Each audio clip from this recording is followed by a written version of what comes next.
France Maghreb 2. Bonjour à tous, ravi de vous retrouver pour ce grand forum, votre talk de fin d'après-midi jusqu'à 18h30 avec tout à l'heure, après 18h, nous recevrons une chanteuse qui est née en Tunisie et qui a repris une chanson célèbre de Tunisie, chanson de Heidi Joueni qu'on vous a fait d'ailleurs découvrir en extrait la semaine dernière. Cette chanteuse se produira en effet à la Maison de la Tunisie de dimanche soir.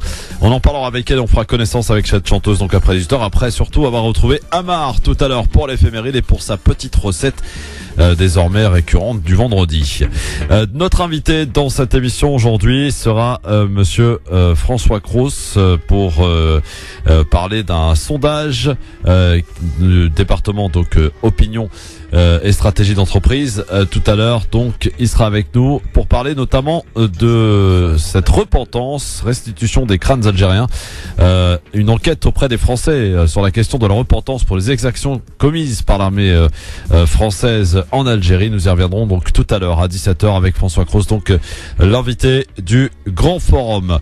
Dans l'actualité de ce vendredi, une actualité que l'on va commenter avec vous au 01 40 33 9000 40 33 90 00 pour parler notamment bien sûr de l'armée irakienne qui annonce qu'elle est entrée dans Mossoul, à Alep en Syrie, une trêve humanitaire, et puis en Turquie, arrestation de plusieurs cadres du HDP, le parti pro-kurde.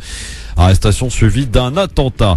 Nous parlerons du deuxième débat avant la primaire de la droite et du centre. Le précédent avait été relativement terne pour beaucoup d'observateurs. Celui-ci a été plus pimenté. Vous entendrez dans quelques instants dans le zapping. Sans oublier l'avis tranché de Tarek Mami pour nous parler notamment de la situation au Liban. Et le coup de cœur sera musical pour l'ami Tarek Mami, Fellows pour El Quds. Voilà pour le programme, ma foi, très sympathique. Je vous souhaite la bienvenue pour ce grand forum. En ce vendredi, nous sommes le 4 novembre, c'est le zapping. Le zapping, les meilleurs moments qu'il ne fallait pas rater à la télé, à la radio, sur Internet, avec ce débat hier soir sur iTélé, BFM TV, primaire de la droite et du centre, avec autour de cette table les 7 candidats en lice encore, donc qui s'affrontaient donc à l'occasion d'un débat qui a été suivi d'ailleurs par 2,9 millions de téléspectateurs, audience cumulée entre BFM TV et iTélé. Et un petit moment de rigolade dans ce débat, c'est quand Jean-François Copé ironise sur sa bourde sur le pain au chocolat. Écoutez. Moi, je n'arrive pas à comprendre comment on s'est mis dans une deuxième panade comme celle-là après celle de Bayrou. Hein. Il faut vraiment, excusez-moi, mais là vraiment, on les accumule depuis quelques jours. Moi, je fais mes erreurs de prix de pain au chocolat, mais enfin, chacun fait les siennes. Hein. Parce qu'alors, franchement, répondre à une question qui ne se posera jamais et qui est surtout un irritant, mais alors absolu pour les électeurs de droite et du centre, en imaginant qu'on pourrait éventuellement accepter de voter pour Hollande, ça n'a aucun sens. Pourquoi est-ce que tout ça n'a aucun sens? Je suis très à l'aise pour le dire, et je pense que tout le monde ici voudra bien me le reconnaître. Je suis celui qui a imaginé la position du ni Front National, ni Parti Socialiste lorsque j'étais secrétaire général de l'UMP. Pour une raison très simple, je ne voulais pas, qu'à aucun moment on puisse venir évidemment voter pour le Front National, mais non plus pour le PS, allié au Front de gauche, qui n'a rien à envier au Front National. Et à d'autres moments, nous avons eu des échanges quelque peu tendus, d'ailleurs un peu plus que le premier débat, notamment celui-ci entre Nicolas Sarkozy et Nathalie Kosciusko-Morizet. Et même toi, Nathalie, je te rappelle, tu étais numéro 4 du gouvernement. Oui, on a fait du bon travail. Je regrette seulement qu'aujourd'hui, tu fais de cette manière le Grenelle de l'environnement est une grande politique. Je ne regrette pas ta nomination. Et le Grenelle de l'environnement, non? Je ne suis pas sûr de le refaire, mais je ne regrette pas ta nomination. Il n'y aura pas l'occasion. Bon. Pour le Grenelle de l'environnement, on aurait aimé savoir quand même. Alors, deuxièmement, je pense que le premier problème pour l'efficacité du gouvernement, le temps va nous manquer. C'est les cabinets ministériels que je veux supprimer. Et en revanche, je veux annoncer tout de suite très clairement, parce que j'estime que nous avons fait preuve, moi le premier de naïveté, les 35 premiers directeurs d'administration centrale, être certains qu'ils partagent les objectifs et la vision de la nouvelle majorité. Ça changera. Le combat d'intergarde de l'administration est un sujet majeur dans un pays aussi administré que la France. Ça veut dire que vous ne pourriez pas regouverner ensemble, vous exprimez que Nathalie puisse regouverner avec vous et vice-versa? C'était une plaisanterie, naturellement. Moi non. Pleine d'affection. Elle non. Vous savez, je me permets de revenir. Si j'avais été réélu en 2012, je pense que Nathalie se serait fait une violence pour m'accompagner encore. Et est-ce que le Grenelle de l'environnement, tu l'aurais dénigré de cette manière? Pas du tout, pas du tout. Et est-ce que les conseillers de la campagne de 2012 t'auraient accompagné pendant le mandat? Pas du tout, pas du tout. Je me permets d'arrêter juste. Très bonne porte-parole. Je me permettais d'arrêter juste. J'ai vu de près et maintenant je suis le match de ping-pong entre Nathalie et Nicolas pour revenir sur cette question de la pratique et de l'efficacité. Et pour finir, pour ce zapping spécial débat des primaires qui avait lieu donc hier soir, je vous rappelle 2,9 millions de téléspectateurs pour ce débat diffusé sur BFM TV et iTélé. Autre passe d'armes entre Nicolas Sarkozy et Bruno Le Maire pour terminer. Si j'écoute Bruno, si à chaque fois qu'on est battu, on n'a plus le droit de se présenter, je te rappelle que tu as été battu à la présidence de l'UMP. Ça n'est pas ce que je dis, Nicolas.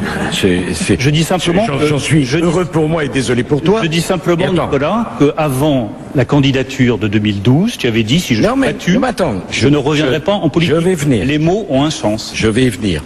Si être battu c'était rédhibitoire, François Mitterrand n'aurait jamais été président de la République 2 fois et Jacques Chirac non plus. On se serait passé de 2 grandes personnalités. Commence d'abord par essayer d'être élu. Tu verras que c'est très difficile. Ensuite, je vais vous dire une chose. C'est difficile, Nicolas. Je dis simplement que Jacques Chirac et François Mitterrand n'ont pas été battus comme président sortant. Ils ont été battus comme candidats. Nicolas Sarkozy. Ils ont été battus, ce qui peut arriver à tout le monde. Et je te souhaite d'ailleurs que ça t'arrive. Parce que c'est la défaite qui fait apprendre des choses, comprendre des choses et faire évoluer une personnalité. Ça vous a fait changer? Ça vous a fait évoluer? C'est comme pour Nicolas que c'est pour ça, Nicolas, que j'ai tiré les leçons de notre défaite à l'UMP en 2014. Voilà, c'était en tout cas les moments qu'il ne fallait pas rater, les moments les plus tendus de ce débat. On aura d'ailleurs l'occasion d'y revenir avec Tariq Mami, avec vous, chers amis auditeurs, au 01 40 33 9000. Vous avez probablement regardé ce débat, vous avez fait votre opinion, votre avis. Eh bien, celle-ci nous intéresse bien sûr.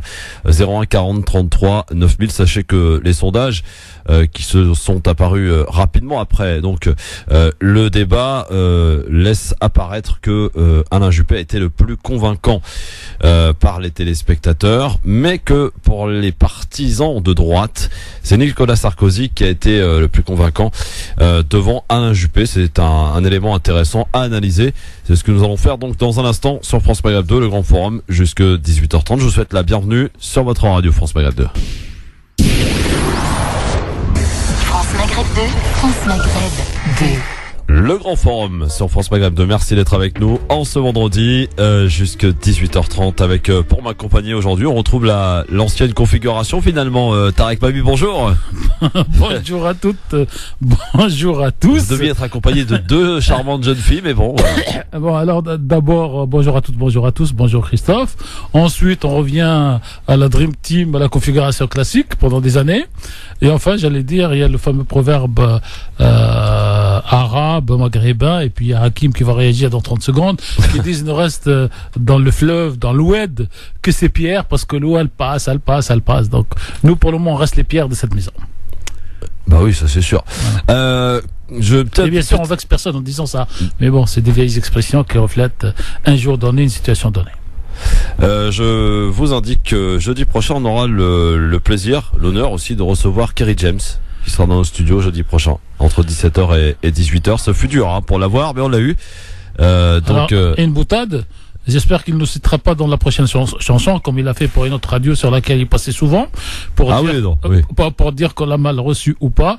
Nous sommes ce que nous sommes d'un naturel, d'une curiosité et d'une spontanéité qui des fois nous rend service et des fois peut se retourner contre nous. Donc à l'animation, j'allais dire, faut pas être prudent, faut être ce que vous êtes, cher Christophe, ce que nous sommes. Et puis si ça plaît, l'invité revient. Si ça plaît pas, on lui présente les excuses, puis on tourne la page. Oui, ou pas d'ailleurs. On tourne toujours la page. Voilà, c'est ça, quoi qu'il en soit. On n'oublie pas, mais on tourne la page.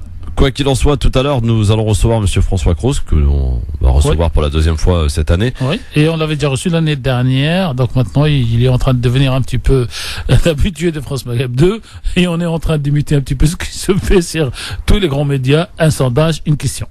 Absolument, et c'est un sondage auprès des Français donc sur la question de la repentance et des exactions commises par l'armée française en Algérie. Et c'est un sondage auprès de tous les Français. C'est pas un sondage auprès de la communauté musulmane de France, c'est un sondage national. Voilà. C'est ça qui est important et intéressant. On aura l'occasion donc d'en reparler tout à l'heure. Tiens, c'est pas encore l'heure du j'aime ou j'aime pas, mais une petite info qui nous est parvenue tout à l'heure en début d'après-midi, c'est le limogeage du ministre des Affaires religieuses en Tunisie pour avoir osé comparer le wahhabisme au terrorisme. Alors, 1, je n'aime pas. 2, je rappelle, je n'aime pas. 2, je rappelle la phrase de Chevènement, un ministre, ça ferme sa gueule ou ça s'en va. Il aurait dû partir et ouvrir sa gueule. 3, je n'aime pas parce que la Tunisie a été avec le Maroc dès le début de 1820, à peu près 1923, à avoir critiqué lourdement le wahhabisme en disant que ceux qui ont écrit ces thèses ne connaissent pas l'islam. Il faudra par connaître l'islam avant donc de parler de wahhabisme. Et à ce titre, le ministre, donc l'ancien ministre des faits religieux en Tunisie, a raison, parce qu'il a dû rappeler l'origine du conflit entre les Tunisiens et les Wahhabites. Donc il n'a rien inventé de nouveau, mais bravo à lui, félicitations à lui, il faut ouvrir sa gueule pour pouvoir défendre ses convictions. Alors qu'il a fait plein de boutades, plein de bourdes par ailleurs, qui pour moi me semblaient encore plus graves, mais pour la société civile. Mais la politique étant la politique, le fric étant le fric, l'Arabie Saoudite dominant le monde arabe, le monde musulman et un peu la France, comme il a été dit hier dans les débats du primaire, le fric domine, et quand on se couche devant le fric, on n'a plus de conviction. On en parlera évidemment et en longueur de ce débat qui a été, je le rappelle, redonne l'audience parce qu'elle est importante. On avait frôlé 2 millions 9. Bon, alors, c'est beaucoup moins que la première. Hein. Voilà, et je sais pas, par rapport à l'émission politique où il y a un monsieur tout seul, je pense que ça a dépassé les 3 millions, là, donc c'est un peu bas. Un peu bas, effectivement, mais rappelons quand même que c'était diffusé sur les chaînes d'infos BFM TV et iTélé. Dont on salue les journalistes qui se battent pour leur indépendance, puisqu'ils sont fermés depuis 19 jours. Oui, et la grève a été reconduite jusqu'à lundi. Hein. Oui, et ils ont travaillé donc hier pour venir participer. Et d'ailleurs, ils ont été remerciés par Ruth Koyev qui elle-même reconnaît cette difficulté. Absolument. Alors, avant de parler de l'actualité du Moyen-Orient, puisque c'est quand même très important, puis avant de vous écouter aussi pour votre avis tranché, un petit tour de ce qui s'est passé ce matin. Ouais. Des centaines de policiers mobilisés, il fallait bien cela en tout cas ce matin, avant le lever du jour, dans le nord de Paris. Évacuation, Tarek, du gigantesque camp de migrants installé sous le métro aérien, un camp de fortune. Il avait recueilli quand même... Stalingrad. Oui, Stalingrad, ouais. Jaurès. Donc il avait recueilli beaucoup de gens qui avaient notamment quitté Calais ces derniers jours.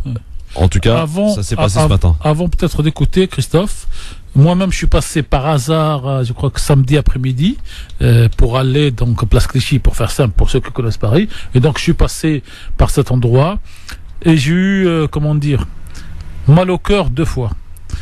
La première pour ces gens qui, s'ils n'étaient pas obligés, n'auraient pas fait ces trajets pour se retrouver sous le pont de Stalingrad, du métro aérien de Stalingrad. Et je précise que c'est le seul endroit qui aujourd'hui n'est pas clôturé, parce qu'avant cet endroit et après et partout, la mairie de Paris a installé des grillages comme pour les pigeons, donc plus personne ne peut rentrer dessous. Et donc j'ai eu mal pour eux, ça c'est la première fois. La deuxième fois, j'ai eu mal pour la France, qui est quand même la 4e puissance mondiale, une des 5 qui a cette bombe nucléaire avec laquelle tout le monde frime, une puissance économique qui n'a pas trouvé ou les moyens ou la solution pour pouvoir non pas intégrer dans le sens classique, mais prendre en charge et trier dans le bon sens du terme ces hommes, parce qu'en général c'est des hommes, pour pouvoir voir s'ils peuvent rester en France, s'ils partent aux États-Unis, en Angleterre, s'ils peuvent partir ailleurs, mais en tout cas de s'occuper sérieusement. Ce dossier, qui est un dossier humain, est devenu un dossier policier. Voilà, donc ça s'est passé donc ce matin, et la station Stalingrad fut, alors je sais pas si elle a été réouverte, mais fut fermée en tout cas une grosse partie de la journée à la demande de la préfecture de police jusqu'à nouvel ordre.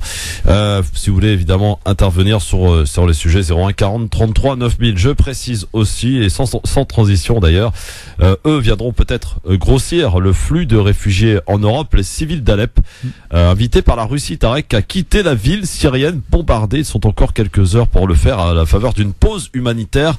Mais est-elle et sera-t-elle vraiment respectée, sachant que les rebelles tentent de regagner du terrain sur le régime de Bachar al-Assad? Le point justement sur la Syrie et sur cette trêve une journée, je crois, hein, c'est ça? 10 heures. 10 heures, voilà. Bon, bah, ça fait une journée presque. Une demi-journée. Donc, sur la situation d'Alep, Tarek, est-ce que les choses avancent? Est-ce que les cartes se dessinent et on y comprend peut-être un peu mieux en ce qui concerne la diplomatie, la géopolitique et les intérêts de chacun? Alors, je vais prendre le mot géopolitique, Christophe, parce que tant que la bataille de Mossoul n'était pas lancée, c'était à Alep un dictateur, Bachar, un sanguinaire, Poutine, tue les civils à Alep sans distinction. Depuis le début de la bataille de Mossoul, c'était une armée nationale irakienne et ceux qui la soutiennent se battent contre des terroristes à Mossoul, terroristes qui, écoutez bien cher Christophe, empêchent la population civile de quitter la ville. Et tout d'un coup, soit que les langues commencent à se délier, soit que comment d'un côté une population de 200 000 reste de son plein gré avec des terroristes quand il s'agit d'Alep, et comment une population qui fait je crois 1 million de l'autre côté essaie de s'enfuir et retenue par les terroristes. Et donc à partir de ce moment-là, le langage a commencé à évoluer un petit peu, et en fait l'ultimatum donné par le président syrien Bachar el-Assad et par donc les troupes russes, ce n'est pas à la population de quitter, c'est d'abord un message adressé aux terroristes et aux rebelles armés, parce que chaque fois qu'on utilise un mot, on peut nous taxer d'être pro-un tel ou anti-un tel. En tout cas, et ce sont ces rebelles qui sont invités. Et en même temps, apparemment, l'armée russe est en train de forcer, en quelque sorte, des endroits et des portes qui permettraient à quelques dizaines de citoyens civils non armés syriens de quitter la ville. Militairement, l'armée syrienne est en train de gagner la bataille au prix de beaucoup de morts. Il faut le dire et le répéter, mais la situation géopolitique, les Syriens et les Russes voudraient régler ce problème d'Alep, pour eux un problème entre guillemets, avant le 7 novembre, date de l'élection américaine, et en tout cas avant le 21 janvier, date de la passation des pouvoirs du président Barack Obama à son successeur ou sa successeuse. Femme ou homme pour vous? Les dernières statistiques redonnent un homme, et notamment parce qu'aujourd'hui, si vous voulez, vous avez plein de journalistes américains qui commencent à se rendre dans ce qu'on peut appeler l'Amérique blanche profonde, qui, elle, en a marre de l'establishment, donc des gens qui ont de l'argent à Washington, à New York. Et vous avez aujourd'hui trois groupes d'électeurs. En France, nous avons l'extrême droite, la droite et ceux qui se disent de gauche avec toute la variante. Aujourd'hui, là-bas, vous avez d'abord 4 candidats qui vont prendre des points, c'est-à-dire Madame Clinton, Monsieur Trump, mais aussi un écologiste et une espèce de... On n'en parle jamais. Hein. Oui, et une espèce de libéral qui vont prendre chacun à peu près 5 points. Donc 5 et 10, donc il resterait 90 à partager, d'où le fameux sondage 46 pour Trump, 45 pour Madame Clinton. Mais vous avez aussi 3 corps électoraux. Aujourd'hui, vous avez les Blancs, plutôt donc chrétiens et plutôt conservateurs, très conservateurs. Vous avez les Noirs américains, qui sont aujourd'hui dans le sillage de Monsieur Obama, mais si Obama n'était pas au pouvoir, il ne serait peut-être pas derrière les démocrates. Et vous avez surtout les hispaniques, qui aujourd'hui commencent, cher Christophe, à représenter à peu près 20% de la population qui vote. Et là, à partir de demain, c'est celui qui va donner le plus de gages à cette importante communauté hispanique qui va commencer à se faire élire. Et donc, cette communauté est partagée en 2 tiers pour Madame Clinton et en 1 tiers pour Monsieur Trump, puisque Monsieur Trump dit qu'il va construire un mur avec le Mexique, que les Mexicains viennent voler le travail des Américains. Donc, ça va très très très compliqué de prévoir aujourd'hui. Je ne sais pas si on peut demander à différents voyants, mais sur le ton de la boutade, mais en sciences politiques, même celui qui a donné tous les présidents gagnants depuis 1974, cette année, il met sa pendule au placard, comme il dit, parce que pour lui, c'est 50-50 et c'est inextricable. Il ne peut pas prévoir. Avant d'accueillir Manji, qui nous attend au standard, Tariq, je vous ai posé la question sur, selon vous, un homme ou une femme. Maintenant, je vais vous poser la question différemment. D'un point de vue géostratégie et surtout, vu les contextes compliqués et difficiles que connaît actuellement le monde, qu'est-ce qui est préférable? Alors, si on est américain, blanc, délaissé comme les blancs des banlieues françaises, ben c'est Trump qu'ils vont élire, parce que Trump, dans son discours, il dit « je vais m'occuper des miens avant d'aller m'occuper des autres ». Et si vous êtes dans les affaires, créateur de Google, créateur de Facebook, que vous voyagez beaucoup, que vous avez de l'argent, que pour vous le monde est un petit village, ben les gens vont plutôt voter pour Madame Clinton. Et si vous êtes citoyen irakien, vous allez voter Trump. Et si vous êtes citoyen syrien anti-Bachar, vous allez voter, Hillary. Et regardez comment c'est listé. Si vous étiez citoyen russe qui a le pouvoir de participer aux élections, c'est Trump sans problème.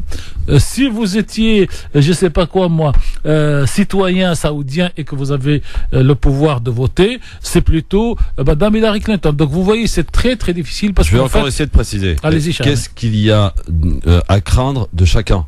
Alors, ce qu'il y a à craindre en réalité pour l'humanité, c'est Madame Clinton qui est plus dangereuse, parce que l'élection de Madame Clinton, c'est au moins 4 ans de guerre assurée, et si elle est réélue, c'est 8 ans.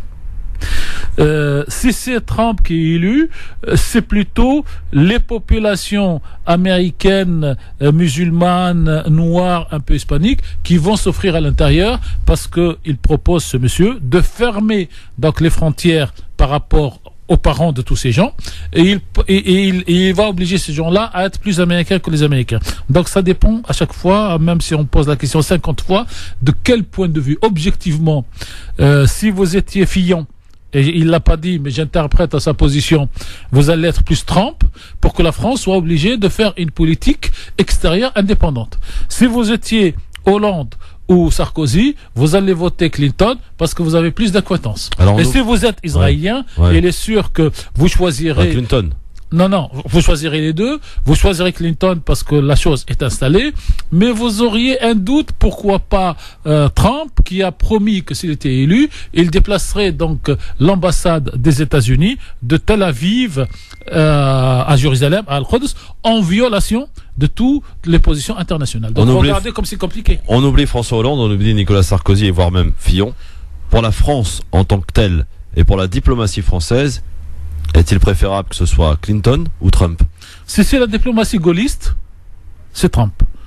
Si c'est la diplomatie atlantiste de Sarkozy, Fillon, Juppé, Fabius et Hérault, eh ben c'est Hillary. Donc, je pense que là, on a bien compris. Voilà, ça dépend de quel côté vous vous mettez. Oui. En clair, c'est comme si aujourd'hui, dans le débat politique, dit non, c'est Bachar le dictateur, c'est Poutine le dictateur, et ceux qui disent non, c'est la faute des Américains, parce que si les Américains n'ont pas été en Irak en 2003, s'ils n'ont pas cassé ce pays, s'ils n'ont pas soutenu les Saoudiens et s'ils n'ont pas donné des armes aux rebelles, on ne serait pas là. Donc ça dépend. Si vous êtes d'un côté ou de l'autre, si vous êtes multipolaire, vous seriez plutôt pour Trump. Et si vous êtes pour un empire qui domine le monde, bah ça serait plutôt Clinton. Manji, bonsoir, bonjour. Hop là. Bonjour Manji. Bonjour cher Tariq. Bonjour cher Manji. Aujourd'hui, entre les débats hier et aujourd'hui, je suis un peu fatigué d'écouter les vieilles charnettes. On dirait que j'écoutais Madame Arlette Laguier, à l'époque travailleuse en Mouspouli. Alors sur la question du Moyen-Orient, personne ne fait de l'humanitaire. Voilà, la trêve qui a été décidée par Poutine, par le soutien du dictateur Assad, c'est exactement ce qui s'est passé en janvier depuis 2000, avant que l'armée russe rase Grozny. C'est exactement la même chose. Est-ce que ça s'est passé pareil? Est-ce que ça s'est passé, Manji? Oui. Manji, moi, si vous voulez, ma position, c'est de regarder l'histoire, regarder le présent et analyser. Qu'est-ce qui s'est passé à Dresde en 1945 par les Américains pour gagner la guerre? Qu'est-ce qui s'est passé? Ils ont rasé tout. Classe. Voilà. Oui, il n'y a pas de problème. Mais est-ce que... ça ne justifie pas. Est-ce que c'est le même cas? Excusez-moi, est-ce que c'est le même cas? Est-ce qu'on a face à un dictateur qui a massacré son peuple? C'est-à-dire son grand-père, il a massacré les Syriens. Son père, il a massacré les Syriens. Le petit-fils, il veut finir le travail. Un Poutine qui est au pouvoir. Et après, vous inquiétez pas, moi je ne suis pas binaire. Vous aurez aussi la réponse concernant ce qui se passe à Mossoul. Si vous permettez, juste, je finis là-dessus. Et on a un monsieur qui s'appelle Poutine, qui est un élève de la KGB, on sait bien comment ça se passe, qui tue ses opposants en Russie, et qui a fait toucher un peu les constitutions, comme ils ont fait tous les régimes arabes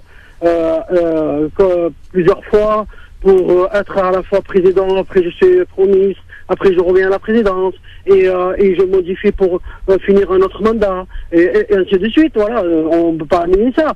Et qui a rasé Grozny, vous niez pas qu'il a rasé Grozny en 2000, bien sûr, bien sûr. Voilà. Moi, ce qui m'intéresse dans tous ces débats. Excusez-moi, mamie. Non, mais attendez. Je vais vous laisser. Je vais vous laisser. Non, mais Manji, on parle pas en même temps. Je vais vous laisser parler jusqu'au bout, c'est pas un problème. Moi, la seule chose qui me fend le cœur quand vous dites à Marseille, c'est la situation des populations civiles en Syrie, et deux, où est le milliard de musulmans qui se dit musulman 26 heures sur 24 et qui n'existe pas sur la géostratégie. Exactement. Je reviens à ça, en fait. Exactement. Je vous remercie infiniment de me tendre cette perche de journaliste chevronné que vous êtes, et que tu es. Genre, si tu dois dans la vie, c'est pas la peine de faire semblant. Oui. Y a pas de problème. Et voilà. Et voilà. Revenons à l'histoire. On sait bien que la Russie a participé au blocus de Sarajevo. Elle a participé au massacre de Srebrenica. On a massacré les musulmans par les Serbes orthodoxes qui ont été protégés comme maintenant le pouvoir à la 8 de Bachar al-Assad. Et de l'autre côté, on a le camp atlantique qui est en train de massacrer la population, c'est-à-dire qu'il a donné l'Irak aux milices chiites qui sont vengés à Fallujah, qui ont massacré toutes les tribus sunnites, ce qui a fait que ces tribus sunnites, et ils ont rallié sans rechigner le Daesh. Ils disent d'ailleurs, il y a un truc, une étude qui a été faite à Mossoul, ils disent, nous on préfère largement Daesh que les milices chiites. D'ailleurs, dans les accords, tout le monde dit, attendez, mais les milices chiites ne vont pas rentrer. Parce qu'on sait qu'est-ce qu'ils ont fait en 2014, les milices chiites, lorsqu'ils sont rentrés à Fallujah. Vous ne niez pas ça non plus, non plus. Moi je ne nie pas les faits historiques, mais j'essaie de regarder, d'en tirer une conséquence aujourd'hui. Mais je n'ai aucun fait historique. Les conséquences d'aujourd'hui, c'est quoi? C'est qu'on doit se lever et descendre dans les rues et demander, je veux dire, on n'est ni droite ni de gauche. Nous ne sommes ni dans le camp des Russes, nous ne sommes dans le camp il faut qu'on soit dans les camps de la population. Et le camp de la population, vous savez, monsieur, il y a un mur qui tombait. Vous vous rappelez, moi, je me rappelais, en 2011, il y avait déjà des pétitions qui tournaient pour demander un 4e mandat pour monsieur Ben Ali. Ces gens-là, maintenant, ils sont devenus des grands combattants, des grands démocrates. Le mur de la peur est tombé. On a vu qu'est-ce qui s'est passé au Maroc pour le monsieur qui tombait, et on a de suite vu que les gens commençaient à sortir. En fait, la conclusion de la contre-révolution, c'est-à-dire on a massacré des pays pour empêcher la population de se lever, de reprendre son destin. Et en même temps, vous savez, et pour dire, oui, parce qu'on va pas faire toute la géopolitique du Moyen-Orient, puis. Hein. C'est pour ça. J'ai pas entendu, excusez-moi. Je disais, on va conclure parce qu'on n'a pas le temps. On va conclure, voilà. C'est pour ça, moi, je veux dire, ma position, elle était toujours claire. Je suis de côté de la population. Les Russes, les Américains, les Français sont là pour massacrer la population et prendre les richesses. Merci Manji. Voilà, ça c'est votre avis sur France Maghreb 2. On l'a écouté, pas forcément partagé, mais en tout cas, on l'a écouté, c'est déjà ça. La guerre sans merci, on en parlait d'ailleurs avec Manji, Tarek, à Mossoul, en Irak. Les forces spéciales irakiennes annoncent être rentrées dans la ville. Elles auraient donc pénétré dans certains secteurs, se heurtant à une forte résistance, c'est ce que l'on dit, des terroristes qui contrôlent Mossoul depuis quand même maintenant 2 ans. La situation de Mossoul, juin 2014. Juin 2014. Est-ce que finalement on arrive au bout de cette affaire? Non, ça va encore durer quelques jours.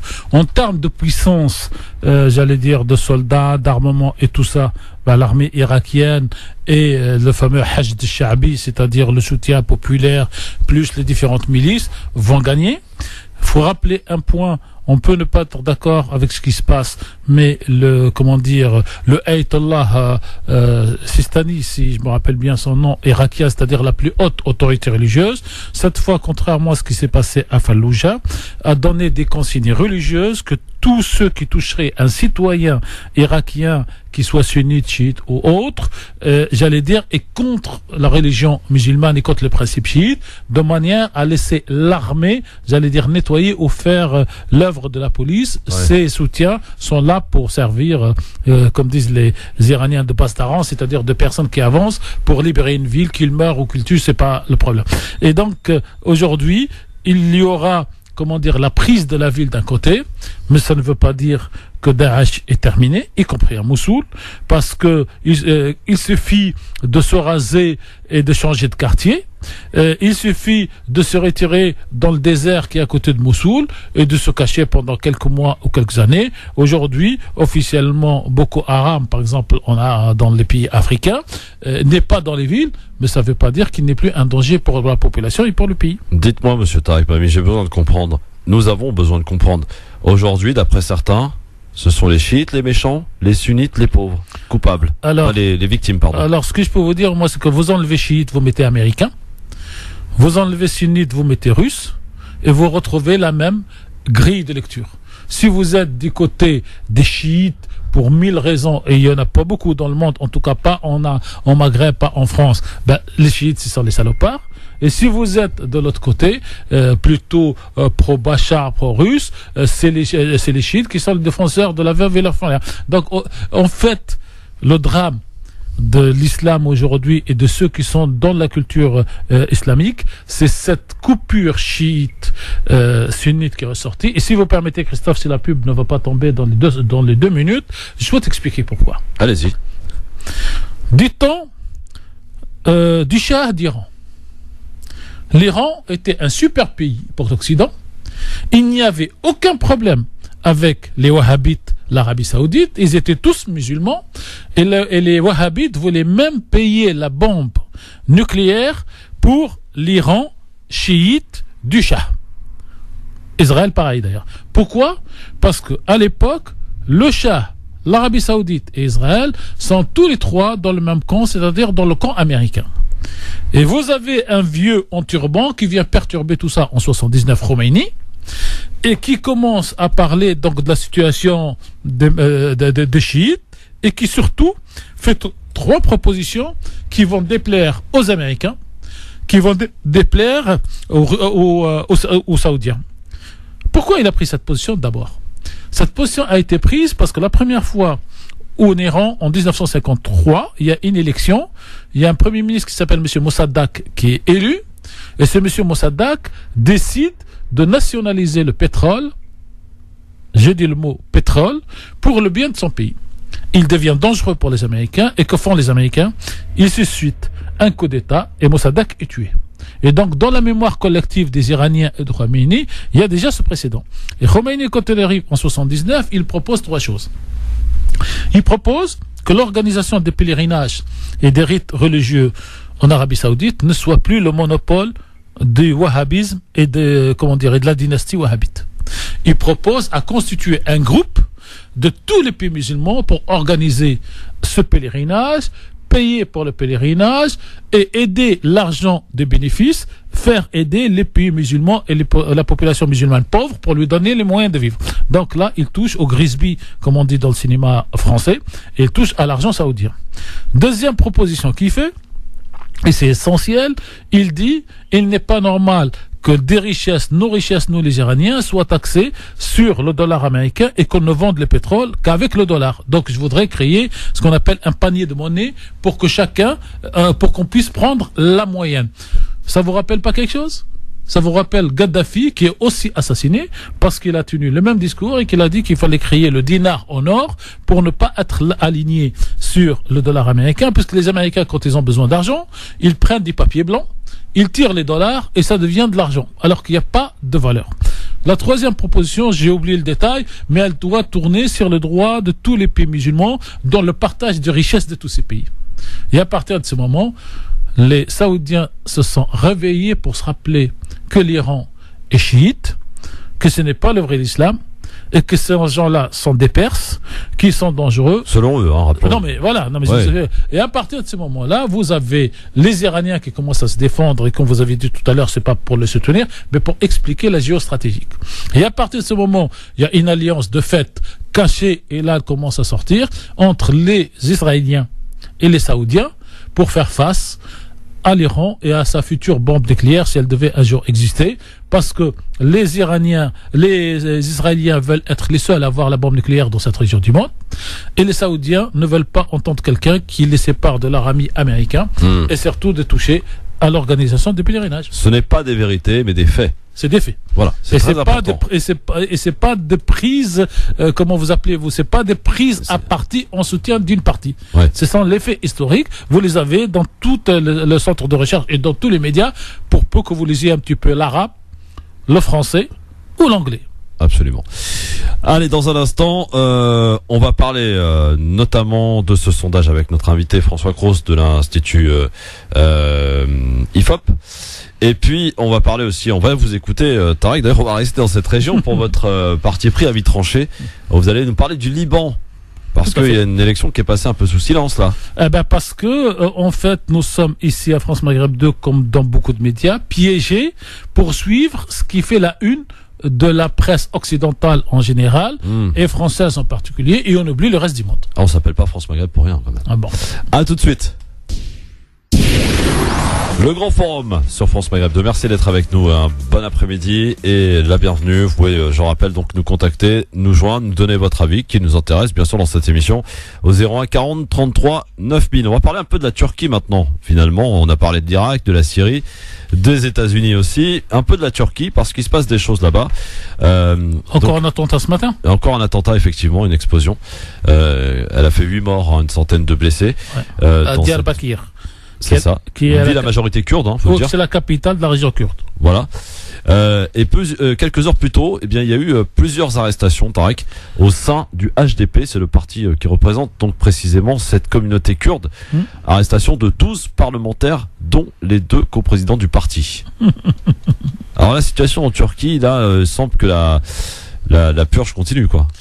Moi, j'appelle ça le sentiment de puissance. Vous avez à certains moments de l'histoire des personnalités politiques, des personnes politiques qui se sentent tout d'un coup inattaquables et tout d'un coup au-dessus de tout. Et ce sentiment de jouissance de pouvoir pousse les gens, des dictateurs, des totalitaires, chacun les appelle comme il veut, à prendre des décisions sans plus prendre en considération aucun élément de la vie du pays. C'est-à-dire, à partir du moment où ils décident, ça devient la vérité, c'est pire que le Coran pour les croyants profondément. Et par exemple, là, ils poussent pour remettre la peine de mort alors qu'elle a été annulée, j'allais dire en Turquie, parce que il a besoin, lui, en tant que bonhomme, de ce sentiment de vengeance. Et donc tuer ceux qui, à tort ou à raison, qu'il considère comme ayant participé au putsch ou à la tentative de putsch.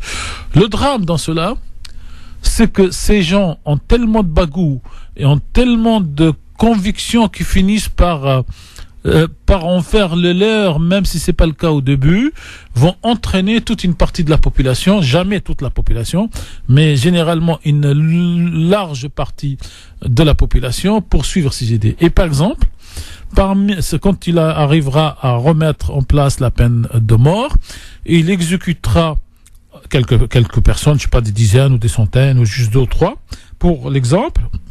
Et ceux qui vont le soutenir aujourd'hui risquent d'être dans la même situation que la Révolution française, que la Révolution russe, c'est-à-dire eux-mêmes se retrouver à certains moments dans cette situation de se faire exécuter, eux qui auront applaudi l'exécution des autres. Et c'est ça qui est dangereux, c'est-à-dire que ces gens qui suivent cette politique en Turquie, aujourd'hui, font le jeu du président actuel, M. Erdogan, mais ne jouent pas en faveur de la démocratie dans leur pays. Chacun ayant compris aujourd'hui dans le monde dit moderne et dit, aujourd'hui évolué, la peine de mort ne règle pas le problème. Combien même quelqu'un a tué quelqu'un, même si c'est toujours facile de parler parce qu'on parle dans l'absolu, et quand ça nous arrive à nous-mêmes dans nos familles, on ne sait pas comment chacun de nous peut réagir, mais c'est lui qui tue, ce n'est pas parce qu'on va le tuer qu'il va donc faire ressusciter celui qui a été assassiné avant. Et donc c'est cette problématique que nous avons, Christophe, que le pouvoir rend fou. Et j'ai un ami africain qui, quand on était à la fac, qui me répétait toujours que le pouvoir corrompt, et il rajoutait derrière, et le pouvoir absolu corrompt absolument. Donc c'est la boutade qui reste, c'est le pouvoir en fait, surtout quand on n'a pas de vision, de limite, quand est-ce qu'on va dégager, donne cette impression d'être devenu Dieu sur terre, et donc on n'a plus de compte à rendre à personne.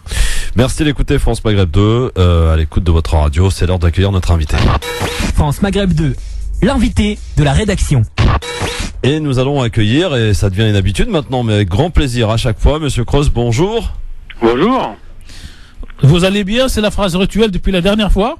Oui, donc la dernière fois on était sur une étude auprès des musulmans de France, et là cette fois c'est sur les relations franco-algériennes et les questions de mémoire et de repentance. Voilà. Alors on a précisé avant de vous avoir que la dernière fois, l'étude Montaigne est touchée une partie des citoyens français, ceux qui se reconnaissent dans la culture musulmane, même si vous nous aviez expliqué en long et en large la méthodologie qui est beaucoup plus large que cette simple communauté pour des raisons de respect donc de la loi et de la Constitution.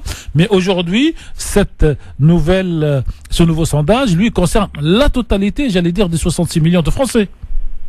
Oui, bien sûr, oui, on a interrogé l'ensemble des personnes âgées de 18 ans et plus, quelle que soit leur nationalité, à l'occasion des 62 ans du 1er novembre 54, journée durant laquelle le FLN a déclenché une série d'attentats qui a marqué le début de la guerre d'indépendance.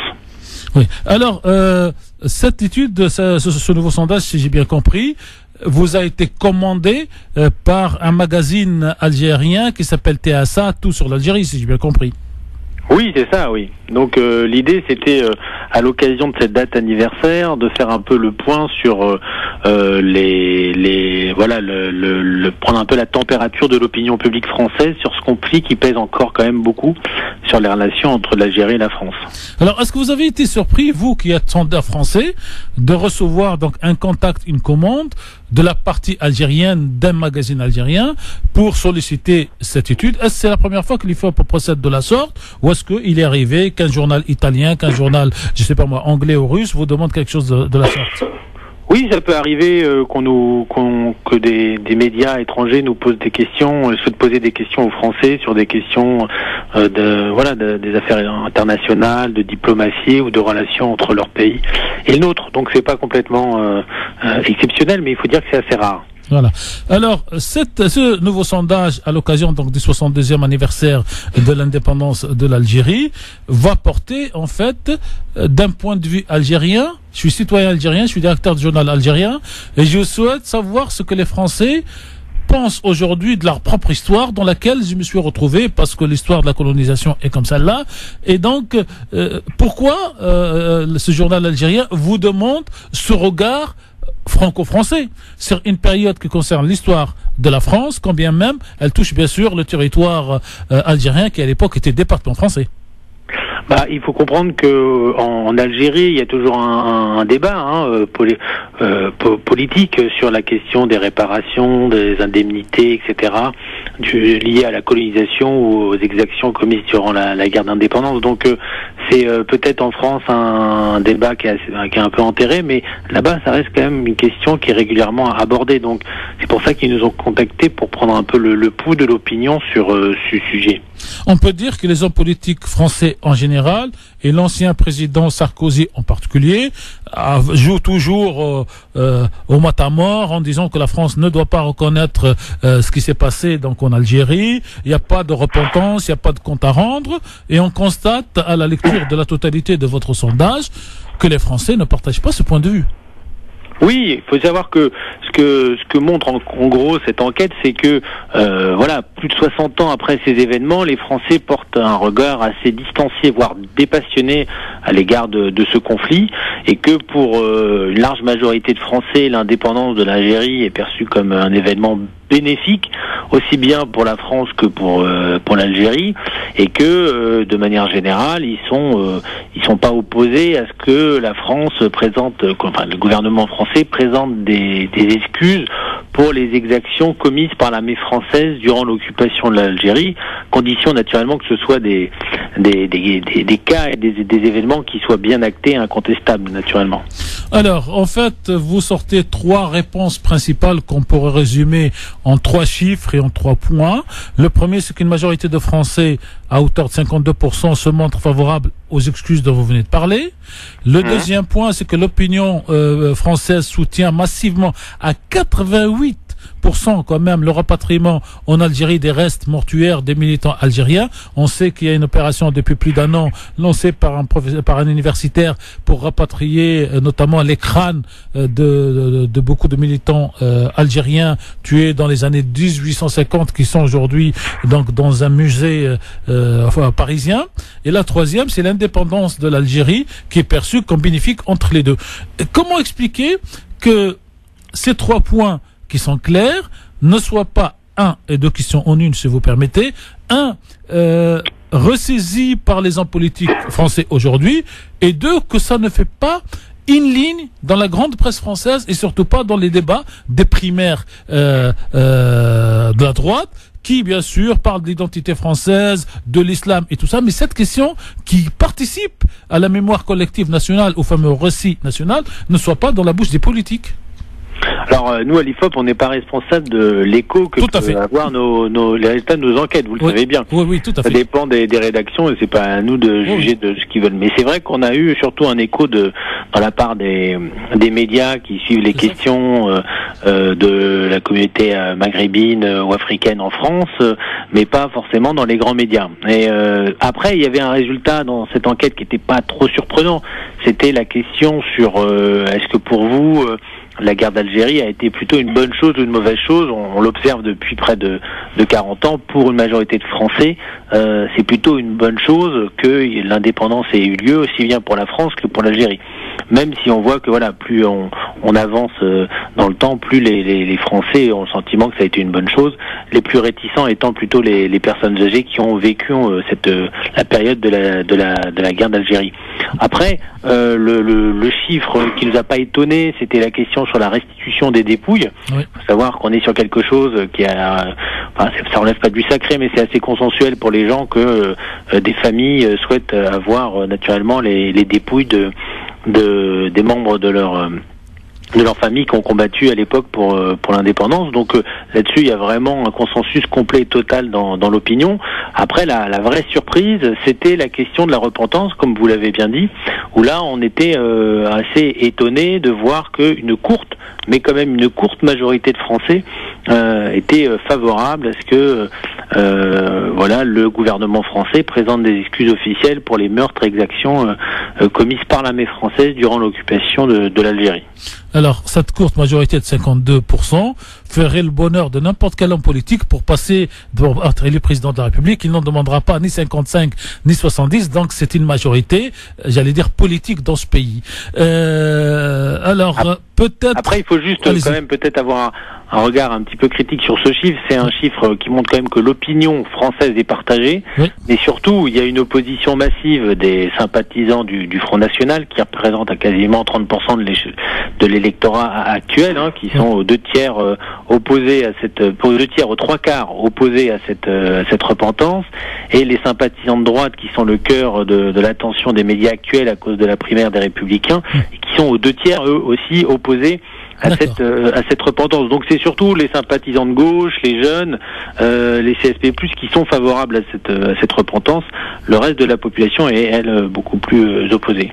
Donc on peut dire qu'il y a 2 ruptures en fait dans ce chiffre. D'une part, les personnes âgées qui ont peut-être vécu directement la guerre d'Algérie et qui ne veulent pas se remettre en cause en quelque sorte, y compris indirectement. Et la deuxième, c'est l'idéologie qui fait que la France ne s'excuse pas parce que la France est un grand pays. Oui, c'est pour notamment les personnes qui ont vécu ces événements, l'idée que si on doit faire des excuses, chaque camp doit en faire pour les exactions de l'autre, etc. Et que c'est mettre le doigt là-dedans, ça risque d'être quelque chose qui prendra jamais fin. Vous voyez ce que je veux dire?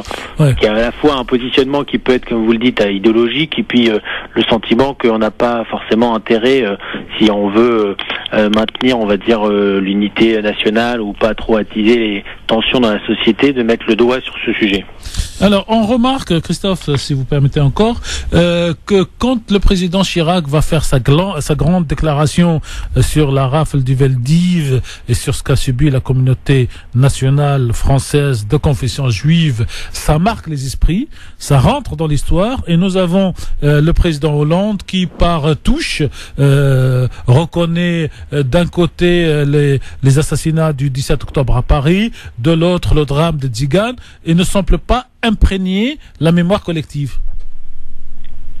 Alors, c'est une question aussi de place que prendre ce sujet dans les médias, dans l'éducation, dans le débat public. Il est vrai que la question de la mémoire sur les exactions et la déportation des Juifs prend plus de place en France que les autres débats, comme par exemple l'esclavage ou la colonisation. Voilà. Est-ce qu'on peut vous poser une question indiscrète, peut-être? Quel est le prochain sondage qui, d'après vous, pourrait nous intéresser, en tout cas pourrait intéresser nos auditeurs, sur lequel vous travaillez aujourd'hui, sans dire pour qui, bien sûr? Notamment, c'est pour TF1, on risque de publier prochainement une étude sur les relations franco-algériennes, la question des visas, etc., et des relations diplomatiques entre les 2 pays. Donc peut-être que ça pourra éventuellement aussi vous intéresser. Voilà, donc on va prendre ça comme prétexte pour vous rappeler à la sortie de ce prochain... C'est prévu quand, avant la fin de l'année? Voilà. Donc dès que ce sondage sort et qu'on le reçoit donc en tant que presse, nous reviendrons vers vous, cher Monsieur Cross, pour continuer ces discussions. Plaisir. Merci, à bientôt. Merci à vous. Merci, au revoir. Tarek, il est triste de constater quand même que quand on parlait de ce sondage sur l'image des musulmans, etc., on en fasse des choux gras. Des tonnes. Des tonnes. Un sondage extrêmement intéressant parce que quelle est la grandeur d'un pays qui sait reconnaître ses erreurs? C'est dans sa population et pas dans ses médias. Je veux dire, là on a affaire, si vous voulez, quand on écoute un peu cette interview et ce sondage, on a affaire quand même à d'un côté, ces politiques et les médias qui donnent et dressent une image de la population française, et de l'autre côté, la réelle image de la population française qui va, mais carrément à l'encontre de ce que l'on peut entendre en longueur de journée.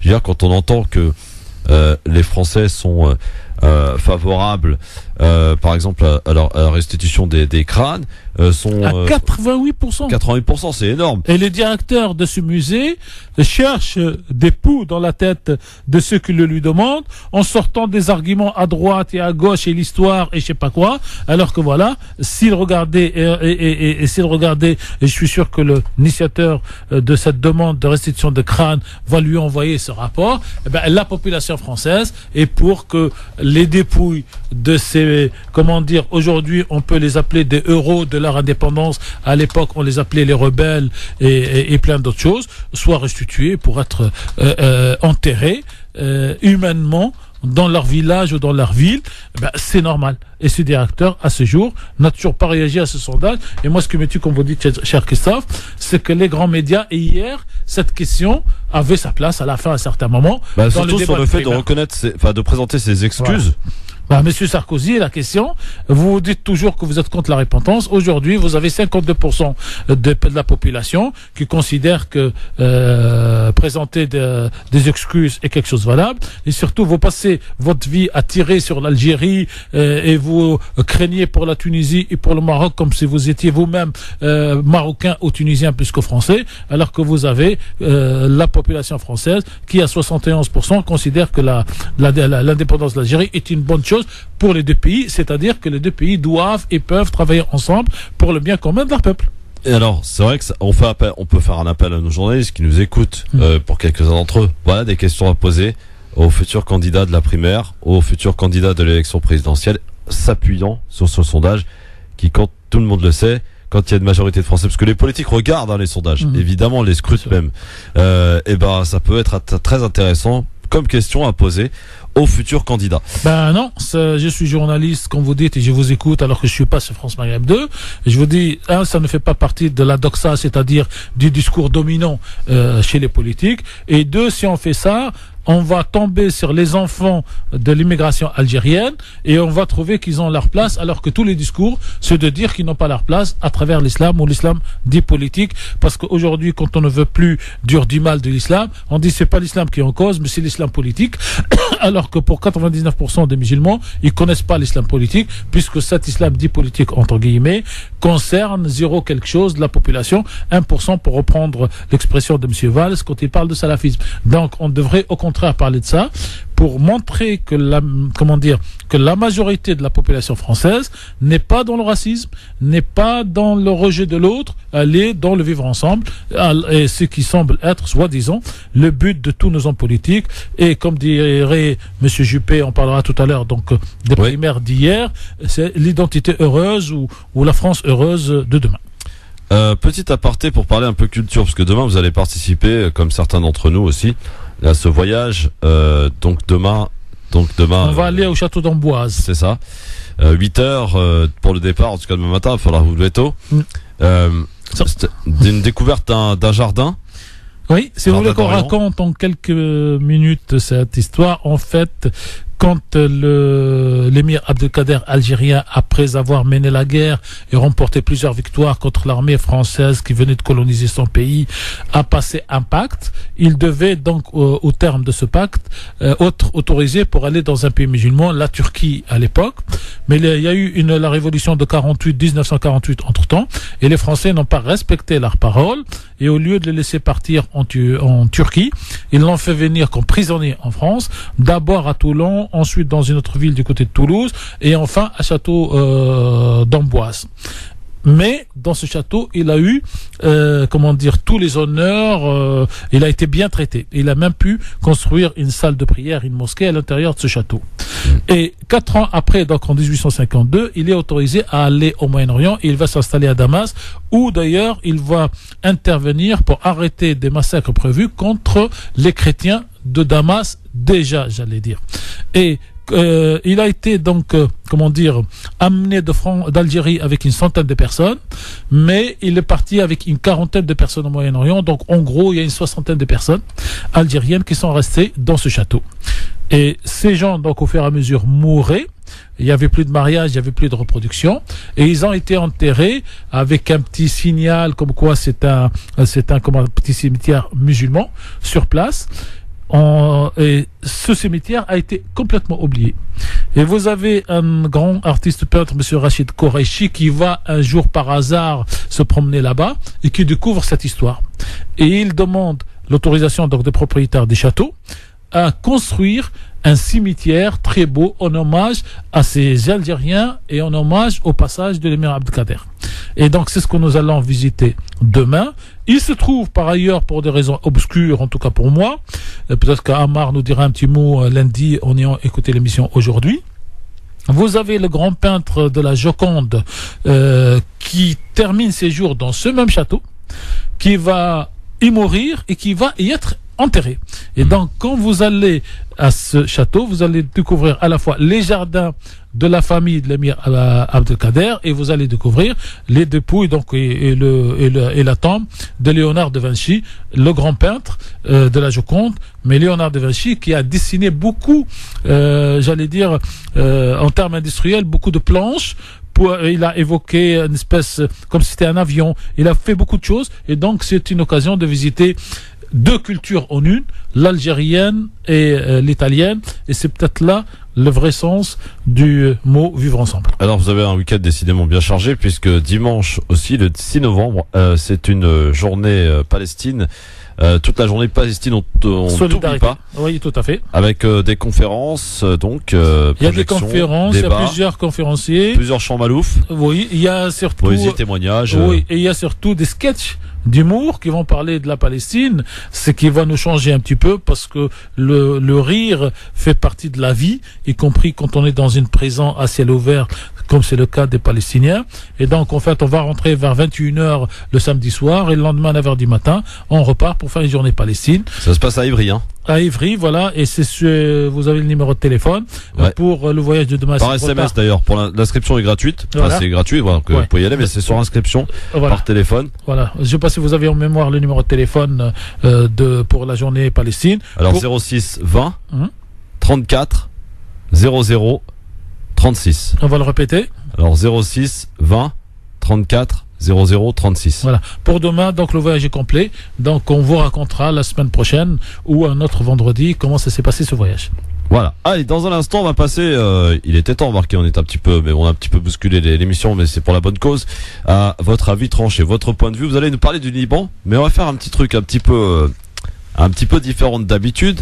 On va pas se contenter de faire écouter cet avis tranché à nos auditeurs, mais aussi à quelqu'un qui connaît forcément la situation au Liban.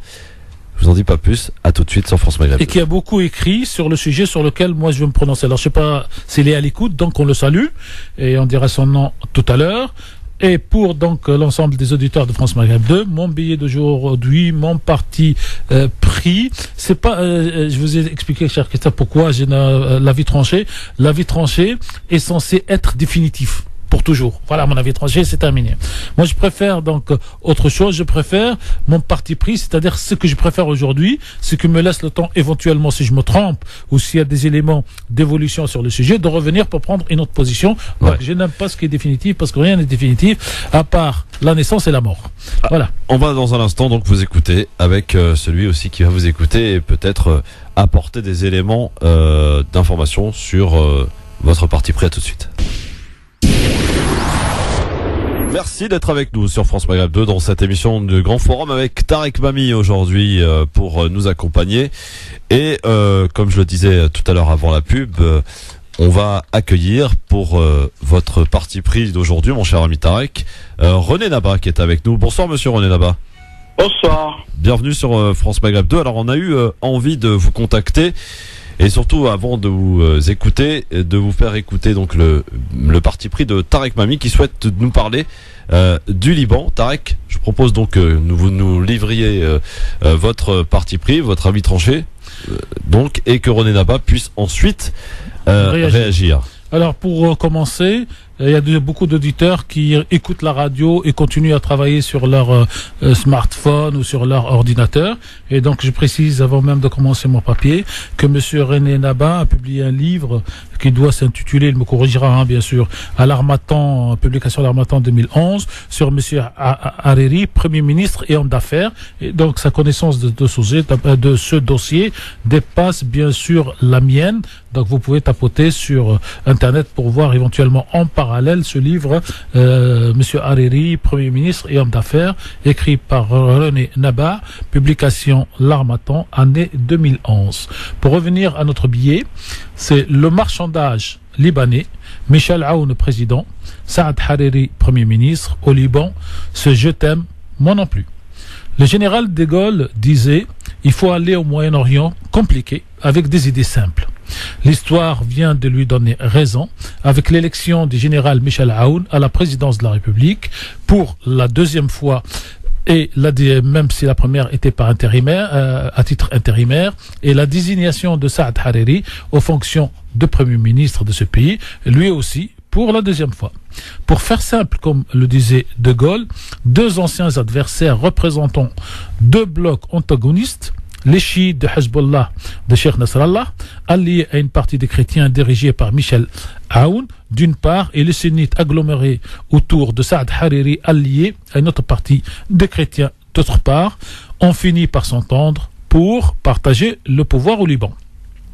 Il faut rappeler ici que le système politique libanais a été fabriqué et imposé par la France lors de sa présence au Liban, avec une répartition des fonctions régaliennes sur une base religieuse. Il paraît que la démocratie hors de France doit être différente de la démocratie en France. Ainsi, la naissance au sein d'une communauté religieuse au Liban ouvre certaines fonctions et en interdit d'autres.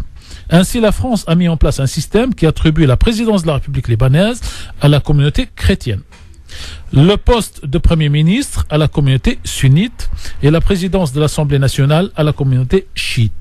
Ainsi, un citoyen libanais né dans la communauté druze n'a aucune possibilité d'accéder à l'une des trois plus hautes fonctions de la République libanaise.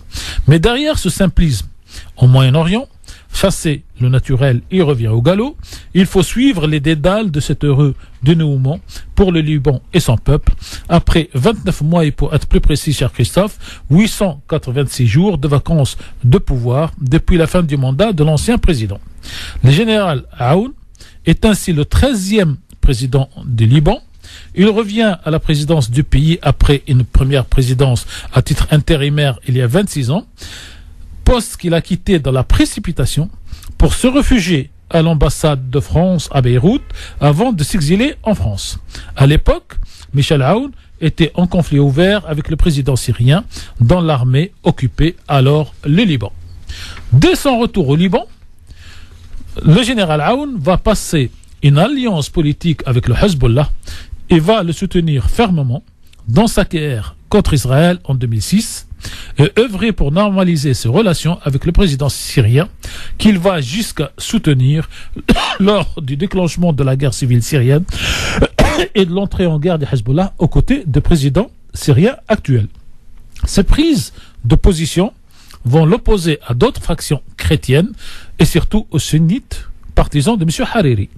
Pour faire simple, comme le disait le général de Gaulle, avec ces nouvelles élections, le général Aoun et le Hezbollah, eux qui étaient dans l'axe russo-syro-iranien, alors que Hariri et ses soutiens étaient plutôt dans l'axe américano-saoudien, le régime saoudien dominé pour lui et pour son allié américain jusque-là et depuis la fin de la guerre civile libanaise et les accords politiques dits accords de Taïf au nom de la ville saoudienne, ces accords, ce régime dominait la politique au Liban.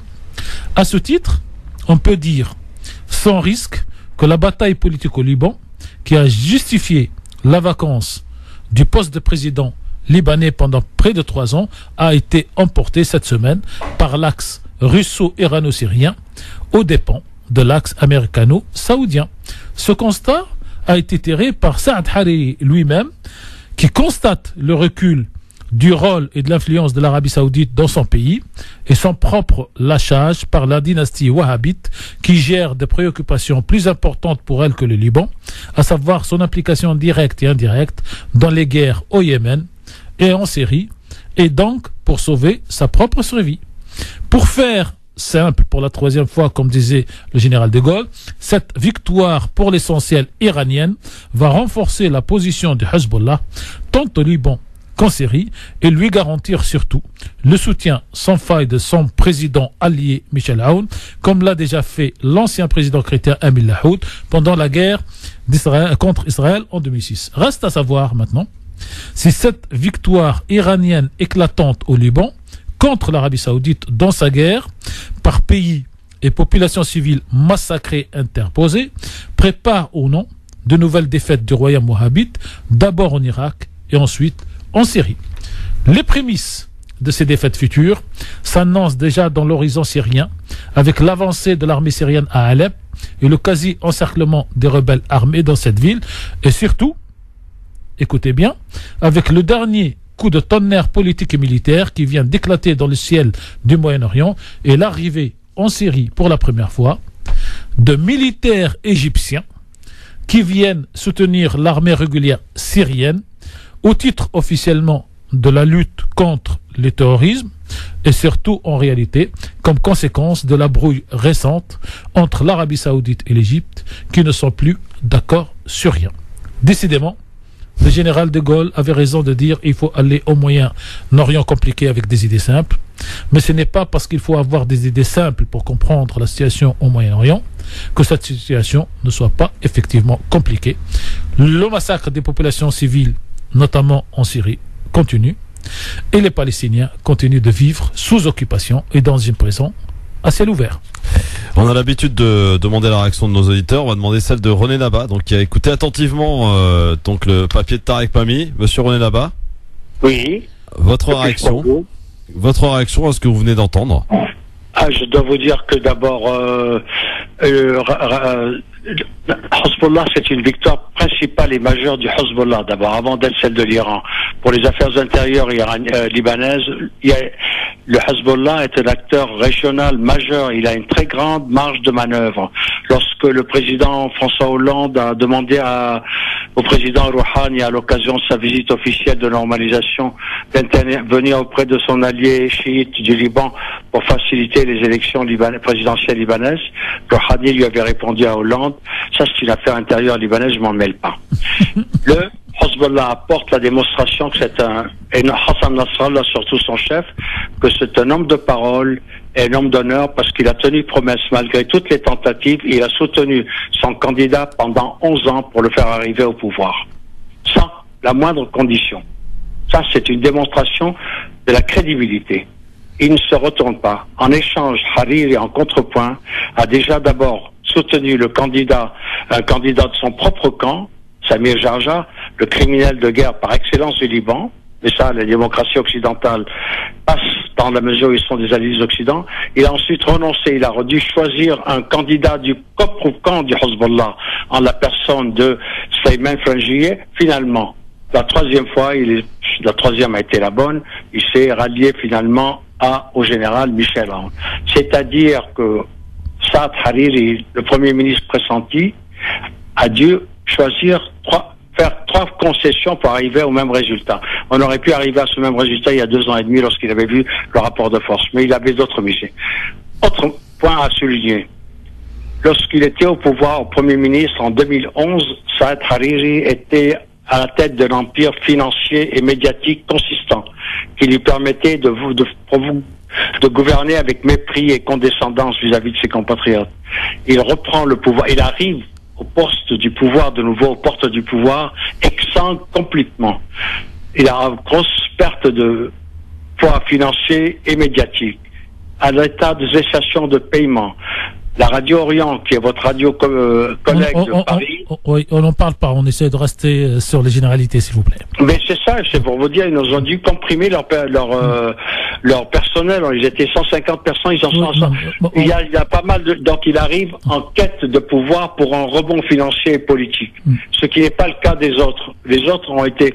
Il a dû souscrire au candidat du camp adverse pour pouvoir venir au pouvoir. C'est-à-dire, il est là, il est en position d'attente et de quête. Et sa prestation gouvernementale sera radicalement différente de ce que c'était auparavant. Et il ne compte plus d'abord sur le soutien inconditionnel et constant et régulier des puissances occidentales, puisqu'il a apporté la démonstration de son incapacité à tenir les rênes d'un pouvoir et de son propre clan qui faisait commencer à faire défection un peu partout, dont beaucoup ont rallié le camp djihadiste, particulièrement ces députés du Nord-Liban qui sont des compagnons de route des partis djihadistes et qui ont failli déferler sur les bancs des tests de Hezbollah, qui a fait des 6 offensives aux frontières pour briser net leur invasion du Liban pour porter la guerre au Liban par rapport à la Syrie. René, on peut dire quand même que c'est une bonne nouvelle pour le peuple libanais qui sort donc d'une vacance de pouvoir pour regarder vers l'horizon. Ben, certainement, parce qu'en plus, qu'on aime ou qu'on n'aime pas le général Aoun, c'est un des dirigeants libanais qui est réputé pour son intégrité, ce qui n'est pas le cas de beaucoup de personnes là-bas. Oui. Et donc là, en plus, dans un État en faillite avec 70 milliards de dettes publiques, l'électricité, la désorganisation des services publics, le problème sanitaire généré par les poubelles, par la pollution et tout ça, ils espèrent qu'il y aura d'abord la restauration de l'état de droit et une exemplarité du pouvoir, parce que c'est un général qui a tenu parole tout le temps, qui a été un allié fidèle du Hezbollah et des autres alliés. Il n'a jamais fait un faux pas dans ce sens-là. Et on espère au moins, pas totalement de Hariri, le fait qu'un nouveau président soit à la tête de l'État, qui est respectueux de la loi et de la Constitution, puisse donner une certaine exemplarité à la vie politique libanaise qui en manque tant. Parce que c'est un règne du népotisme, de la bureaucratie. René, dernière question. Alors, dans mon papier, j'ai pas inscrit le nom de monsieur Nabih Berri, parce qu'en clair, aujourd'hui, sa position, et en tout cas pour moi, était lisible. Ah, parfaitement. Non. Le cher Hassan Nasrallah vient, il n'y a même pas une demi-heure, de faire un discours. Oui. Et il le rend grâce parce que non seulement il va gérer, il a dit dans la mesure, c'est lui qui va négocier pour le Hezbollah, la participation au gouvernement. Le Hezbollah ne va pas négocier avec le Hariri. Oui. Donc ce qui va se passer, il dit, si Berri est au pouvoir, au gouvernement, j'y serai. Et s'il n'y est pas, je n'y serai pas. C'est aussi simple que ça. C'est le mandat fondé de pouvoir du Hezbollah dans cette négociation. Surtout, ils sont soucieux de 3-4 choses. C'est le parti de la coalition, la défense, parce que c'est quand même, il ne faut pas que Hezbollah soit poignardé dans le dos au moment qu'il livre bataille pour l'intégrité territoriale en Syrie et face à Israël. Et aussi la nouvelle bataille sur l'énergie, parce qu'il y en a trouvé des forages considérables de pétrole. Et qu'il faudra aussi la libérer de l'empreinte israélien qui essaye de récupérer ces gisements pour les détourner comme elle a détourné les eaux des fleuves du Libanais. Donc ça, c'est une grosse bataille. Ils visent le pétrole, l'énergie et les communications dans ce gouvernement. Sinon, pas ça, ils ne rentreront pas au gouvernement. Merci, cher Merci René Naba. Merci beaucoup. À bientôt. Voilà, donc là, on a eu un parti pris plus que complet pour le coup, mon cher ami Tarek. Bah tout à fait. Bon, monsieur René Naba est un grand journaliste. Des fois, il est controversé, mais il fait son travail d'investigation. Et donc c'est pour ça, si vous voulez, que lui, comme d'autres, ont leur place sur France Maghreb 2. L'essentiel, comme toujours, pour nous, c'est de donner le plus grand nombre d'éléments d'éclairage d'une situation donnée. Et après, bien sûr, on ne demande pas à nos auditeurs de suivre tout ce que nous disons. Nous leur demandons d'avoir plusieurs points de vue, des fois contradictoires et c'est nécessaire, pour qu'ils puissent se faire une position sur un sujet donné. Et je tenais à parler du Liban parce que ce sujet... Un pays que vous connaissez d'ailleurs. Ah oui, que j'ai visité plusieurs fois, du nord au sud. J'ai même été reporter pendant les derniers jours de la guerre de 2006 dans le sud de Liban, pour comprendre comment ça se passe comme tout jeune journaliste. J'étais accompagné donc par beaucoup de militants libanais pro-guerre, et à Beyrouth, j'ai rencontré des journalistes chrétiens anti-guerre, anti-Nasrallah, pour me faire une propre idée. Donc c'est ma façon de travailler, et en tout cas je suis, comme pour le sondage, cher Christophe, plus que surpris que dans notre pays, que dans nos médias, ce sont ce genre de sujets qui constituent un tournant dans la guerre de Syrie, parce qu'aujourd'hui le président Aoun est un soutien de Hezbollah qui est partie prenante de la guerre, ne fasse pas partie des sujets, des débats des journalistes. Ou alors, le jour où ils en parleront, ils vont nous amener encore des experts qui ne connaissent rien à cette situation. En tout cas, nous, à France Maghreb 2, on essaye, chaque fois qu'on tombe sur un sujet qui mérite sa place pour nos auditeurs et qui n'est pas très développé dans la grande presse, dans la presse mainstream, on essaie d'en parler pour que chacun soit curieux et aille chercher ailleurs le complément de ce billet. Et le tout est conclu par un coup de cœur qui est tout à fait légitime. Et des circonstances. France Maghreb 2. Le coup de cœur. Un extrait de cette magnifique chanson qu'on aura l'occasion évidemment de réécouter dans l'intégralité, chanson de Fellows, donc El Quds de Circonstances pour ce papier et ce coup de cœur, bien sûr, de ce vendredi par Tarek Mami. Alors on va finir, j'allais dire avant de passer au j'aime ou j'aime pas, par ce qui s'est passé hier soir, mon ami Tarek. Ils sont toujours 7 d'ailleurs, ambitionnés à représenter la droite à la présidentielle. Les 7 candidates de la primaire se retrouvaient hier soir pour le deuxième des 3 débats télévisés prévus avant le premier tour. Ce sera le 20 novembre. Rappelons-le, le premier n'avait pas véritablement fait bouger les lignes et conforté Alain Juppé dans sa situation de favori dans les sondages. Le rendez-vous d'hier, Salvagram à Paris promettait donc de balayer plus de sujets, de la question des migrants à celle de l'intervention en Syrie, en passant par les institutions, notamment à la question du mandat unique. C'est l'engagement pris par Alain Juppé, qui assure qu'il ne se représentera pas s'il l'emporte, en tout cas à la fin du mois et surtout au mois de mai prochain. Position reprise également par un autre candidat, Bruno Le Maire, qui a rappelé à Nicolas Sarkozy sa promesse de se retirer de la vie politique en 2012, ce qui a donné lieu à une passe d'armes avec l'ancien chef de l'État. Je propose de la réécouter. Si j'écoute Bruno, si à chaque fois qu'on est battu, on n'a plus le droit de se présenter, je te rappelle a été battu à la présidence de l'UMP. Ça n'est pas ce que je dis, Nicolas. Je dis simplement... J'en suis heureux pour moi et désolé pour toi. Je dis simplement, Nicolas, qu'avant la candidature de 2012, tu avais dit... Oui. Alors, vous regardez cette intervention de Sarkozy, et pour faire un peu de provoque, mettez-la en mémoire avec celle de l'intervention de Bajrafil. C'est-à-dire que... C'est quoi le rapport? Le rapport. Bajrafil vient poser une question sur le sentiment de la communauté musulmane et Sarkozy part dans un discours, il coupe les gens, il laisse là et lui dit, en fait, vous avez pris un engagement que si vous étiez battu, c'est-à-dire dans les élections présidentielles, vous ne reviendrez pas. Et que dit Sarkozy? Vous avez été battu à la présidence de l'UMP. C'est-à-dire que la mauvaise foi de Sarkozy est extraordinaire et il est l'une des bêtes politiques seule capable d'avoir ce genre de réaction parce que quelqu'un d'autre, de normal, comme dirait Hollande et si c'était Juppé, il aurait dit, comme Sarkozy lui-même l'a dit, je suis revenu devant la situation difficile de mon parti et de mon pays. Et donc, même si j'avais pris l'engagement de ne pas prendre, je ne peux pas me permettre de laisser mon pays couler. Non. C'est la suite qui est très intéressante. Oui, allez-y, oui. Écoutez. Et pour toi, je dis simplement, Nicolas, qu'avant la candidature de 2012, tu avais dit, si je suis battu, je ne reviendrai pas en politique. Je vais venir. Les mots ont un sens. Je vais y venir. Si être battu, c'était rédhibitoire, François Mitterrand n'aurait jamais été président de la République 2 fois et Jacques Chirac non plus. On se serait passé de 2 grandes personnalités. Commence d'abord par essayer d'être élu. Tu verras que c'est très difficile. Ensuite, je vais vous dire une chose. C'est difficile, Nicolas. Je dis simplement que Jacques Chirac et François Mitterrand n'ont pas été battus comme président sortant. Ils ont été battus comme candidats. Nicolas Sarkozy. Ils ont été battus, ce qui peut arriver à tout le monde.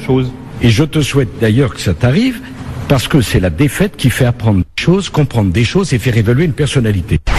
Alors c'est très intéressant parce que Bruno Le Maire reste quand même assez droit dans ses bottes. Ouais. Sarkozy sortant donc François Mitterrand et Jacques Chirac.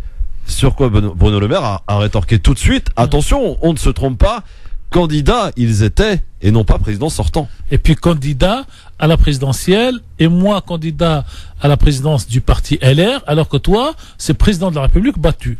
Moi j'ai envie de nommer le débat d'hier, cher Christophe, sous une forme de provocation, c'est les 2 plus 1 plus 1 plus 2 plus 1. Alors je m'explique.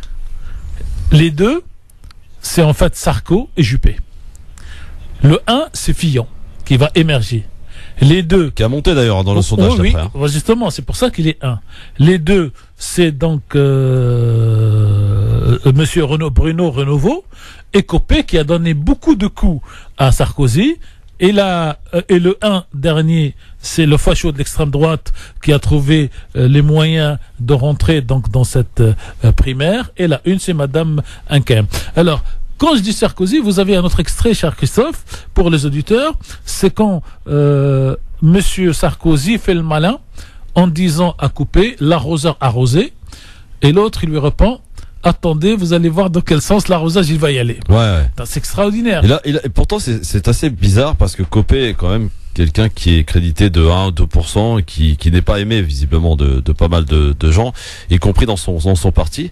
Et ça a été pour moi en tout cas celui qui a été à l'offensive hier, en portant des coups et même parfois en tournant en autodérision quand il a parlé de son coup de pain au chocolat, quoi.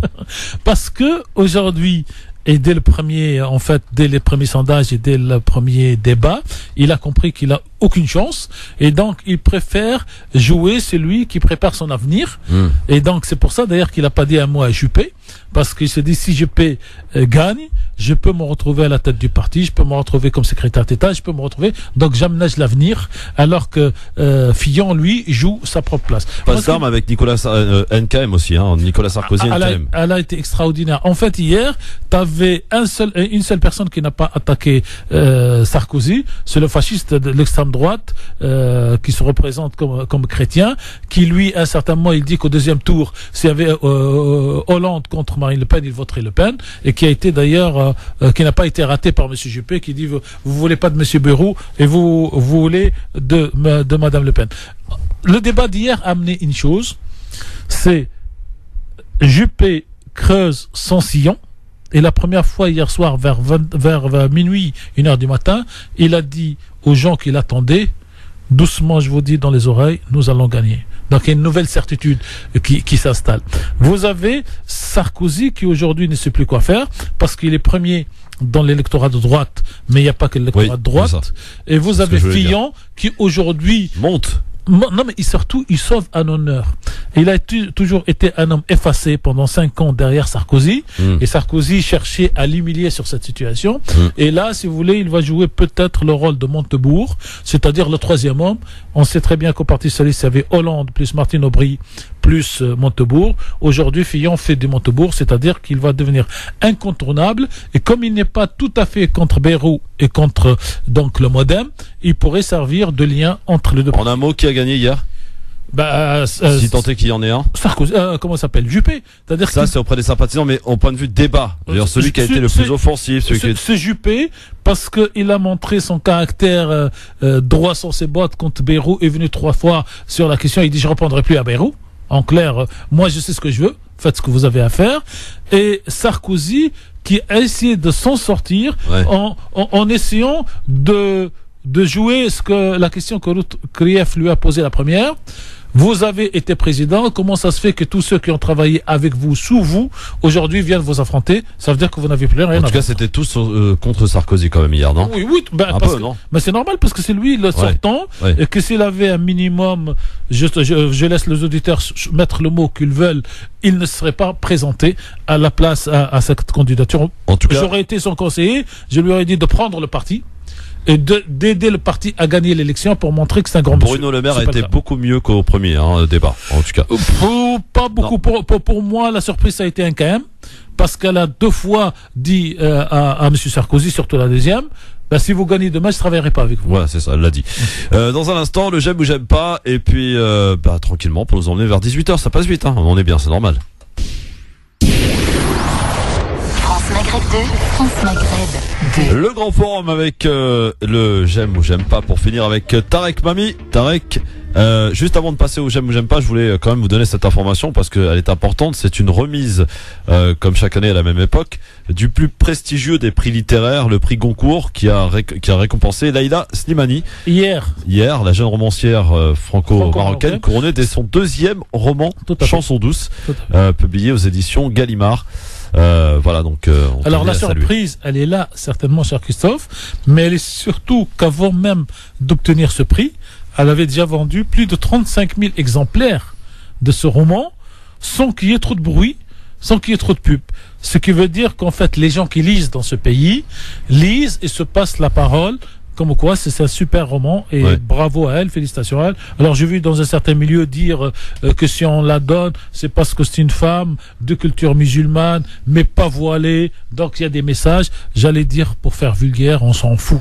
L'essentiel, c'est qu'une nouvelle écrivaine est née, connue et reconnue aujourd'hui par la société française, et tout ce qui peut familiariser, j'allais dire, l'ensemble des citoyens français avec ses prénoms, avec la réécriture, avec la réussite, c'est une intégration réussie. Bien qu'on n'aime pas ce mot, ça veut dire que les Français reconnaissent de plus en plus, même si c'est difficile, leurs compatriotes de culture musulmane dans les réussites. Allez, on y va pour le j'aime ou j'aime pas. Un peu le principe des réseaux sociaux, Facebook et Twitter, avec des petites informations, on aime ou on n'aime pas. Tarek, alors 4 mosquées de la région parisienne soupçonnées visiblement de promouvoir l'islamisme radical ont été purement et simplement fermées. Alors je n'aime pas, non pas que les mosquées soient fermées à cause des personnes qui les dirigent, mais je n'aime pas du fait que dans notre pays, ni le CFCM, ni personne de ceux qui prétendent parler au nom de l'islam ne prennent initiative pour négocier avec le ministère de l'Intérieur, pour prendre en gestion provisoire ces mosquées le temps de la régularisation de la société, de l'association. Parce que qu'est-ce qu'on reproche à une association? C'est que les gens qui la dirigeraient contre la loi de la République. Et qui on punit en définitive? On punit les citoyens musulmans qui vont faire leur prière dans ces mosquées. C'est un petit peu quand on fait un embargo contre un pays, on dit qu'on fait l'embargo pour punir le président Assad ou avant le président irakien Saddam. En fait, on punit la population alors que la population n'est pas responsable. Et donc, j'aime et j'aime pas à la fois parce que c'est un sentiment. Non, mais c'est un sentiment étrange. Bon. Alors, je dirais que je n'aime pas le fait qu'il n'y ait pas d'association qui reprenne provisoirement la gestion de ces mosquées. Israël a détruit un cimetière musulman à Jérusalem-Est. Alors, non seulement que je n'aime pas, mais je n'aimerais pas qu'aucun pays ne détruise une mosquée quelconque, que ce soit musulmane, chrétienne ou juive, que ce soit dans un pays musulman, que ce soit dans un pays chrétien ou que ce soit ailleurs. Maroc, mon cher ami Tarek, on a appris que 2 adolescentes, des jeunes filles donc, ont été jetées en prison pour homosexualité. Je n'aime pas non plus, parce qu'il faut qu'on commence à apprendre dans cette culture musulmane que chacun interprète comme il veut, que les libertés individuelles sont individuelles, ne sont pas collectives, que chacun fait ce qu'il veut, surtout comme chez lui. Je rappelle, même s'il ne partage pas toujours son point de vue, les positions de M. Ranouchi en Tunisie, qui a fini par dire ce qui se passe à l'intérieur des maisons ne concerne personne, il concerne les personnes qui commettent les choses et Dieu là-haut, mais la police d'un pays et les politiques d'un pays ne doivent pas s'immiscer dans la vie privée des uns et des autres. Toujours au Maroc, une députée a insulté les rifins en les qualifiant de racailles, puis elle s'est excusée. C'est une députée issue de l'Union constitutionnelle. Stupide et j'aime pas. Parce qu'aujourd'hui, elle insulte les rifins. Demain, elle va insulter les fassis. Après-demain, elle va insulter les marrakchis. Je veux dire, les glissements de langue ne sont jamais acceptables parce qu'on commence par le noir, on passe à l'arabe, on termine par les juifs et on finit par le blanc. Dernière petite info, en Tunisie, c'est le syndicat des journalistes tunisiens qui indique que 180 journalistes ont été licenciés en une année seulement. Pour des raisons économiques ou pour des raisons éditoriales. Si c'est pour des raisons économiques, c'est un métier comme les autres. Si c'est pour des raisons éditoriales, bien sûr que je n'aime pas. Merci beaucoup Tarek, bon voyage pour demain et bonne journée de Palestine dimanche à Ivry. Et puis nous, à bientôt. Merci beaucoup, 18h sur France Maghreb 2, bon début de soirée à vous tous. Le rappel de l'actualité avant de retrouver Amar dans un instant et la suite du Grand Forum. C'est avec Marine Garel, bonsoir.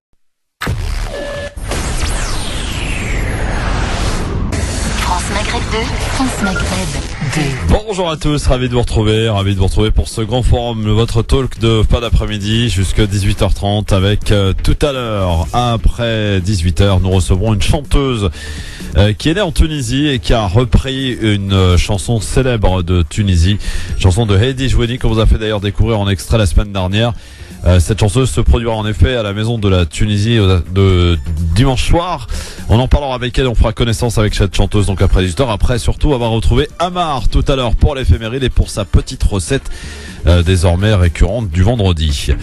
Notre invité dans cette émission aujourd'hui sera monsieur François Cros pour parler d'un sondage du département donc Opinion et stratégie d'entreprise. Tout à l'heure, donc, il sera avec nous pour parler notamment de cette repentance, restitution des crânes algériens. Une enquête auprès des Français sur la question de la repentance pour les exactions commises par l'armée française en Algérie. Nous y reviendrons donc tout à l'heure à 17h avec François Cros, donc l'invité du Grand Forum. Dans l'actualité de ce vendredi, une actualité que l'on va commenter avec vous au 01 40 33 9000 40 33 90 00 pour parler notamment bien sûr de l'armée irakienne qui annonce qu'elle est entrée dans Mossoul, à Alep en Syrie, une trêve humanitaire, et puis en Turquie, arrestation de plusieurs cadres du HDP, le parti pro-kurde.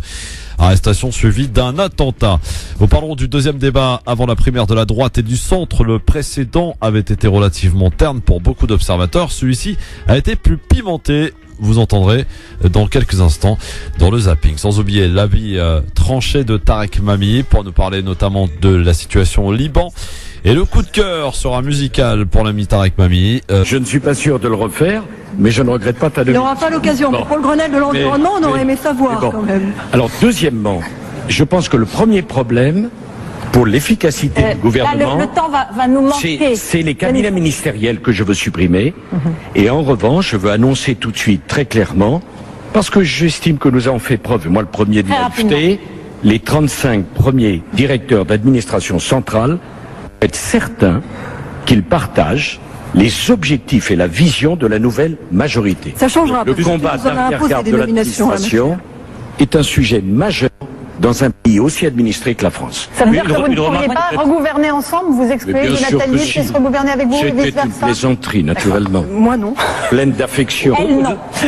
Vous savez, je me permets de revenir. Si j'avais été réélu en 2012, je pense que Nathalie serait fait une violence pour m'accompagner encore. Et est-ce que le Grenelle de l'environnement, tu l'aurais dénigré de cette manière? Pas du tout, pas du tout. Et est-ce que les conseillers de la campagne de 2012 t'auraient accompagné pendant le mandat? Pas du tout, pas du tout. Je me permets d'arrêter juste. Très bonne porte-parole. Je me permettais d'arrêter juste. J'ai vu de près. Le match de ping-pong entre Nathalie et Nicolas pour revenir sur cette question de la pratique et de l'efficacité. Et pour finir, pour ce zapping spécial débat des primaires qui avait lieu donc hier soir, je vous rappelle 2,9 millions de téléspectateurs pour ce débat diffusé sur BFM TV et iTélé. Autre passe d'armes entre Nicolas Sarkozy et Bruno Le Maire pour terminer. Si j'écoute Bruno, si à chaque fois qu'on est battu, on n'a plus le droit de se présenter, je te rappelle que tu as été battu à la présidence de l'UMP. Ça n'est pas ce que je dis, Nicolas. Je dis simplement j'en suis heureux pour moi et désolé pour toi. Je dis simplement, Nicolas, qu'avant la candidature de 2012, tu avais dit, si je suis battu, je ne reviendrai pas en politique. Je vais venir. Les mots ont un sens. Je vais y venir. Si être battu c'était rédhibitoire, François Mitterrand n'aurait jamais été président de la République 2 fois et Jacques Chirac non plus. On se serait passé de 2 grandes personnalités. Commence d'abord par essayer d'être élu. Tu verras que c'est très difficile. Ensuite, je vais vous dire une chose. C'est difficile, Nicolas. Je dis simplement que Jacques Chirac et François Mitterrand n'ont pas été battus comme président sortant. Ils ont été battus comme candidats. Nicolas Sarkozy. Ils ont été battus, ce qui peut arriver à tout le monde. Et je te souhaite d'ailleurs que ça t'arrive, parce que c'est la défaite qui fait apprendre des choses, comprendre des choses et faire évoluer une personnalité. Ça vous a fait changer? Ça vous a fait évoluer? C'est comme pour Nicolas que j'ai tiré les leçons de notre défaite à l'UMP en 2014. Voilà, c'était en tout cas les moments qu'il ne fallait pas rater, les moments les plus tendus de ce débat. On aura d'ailleurs l'occasion d'y revenir avec Tarek Mami, avec vous, chers amis auditeurs, au 01 40 33 9000. Vous avez probablement regardé ce débat, vous avez fait votre opinion, votre avis. Eh bien, celle-ci nous intéresse, bien sûr. 01 40 33 9000. Sachez que les sondages qui se sont apparus rapidement après donc le débat laisse apparaître que Alain Juppé a été le plus convaincant par les téléspectateurs, mais que pour les partisans de droite, c'est Nicolas Sarkozy qui a été le plus convaincant devant Alain Juppé. C'est un élément intéressant à analyser. C'est ce que nous allons faire donc dans un instant sur France Maghreb 2, le grand forum, jusque 18h30. Je vous souhaite la bienvenue sur votre radio France Maghreb 2. Maghreb 2, France Maghreb 2. Le grand forum sur France Maghreb 2. Merci d'être avec nous en ce vendredi jusque 18h30 avec pour m'accompagner aujourd'hui. On retrouve l'ancienne configuration finalement. Tarek Mami, bonjour. Bonjour à toutes, bonjour à tous. Vous deviez être accompagné de 2 charmantes jeunes filles, mais bon.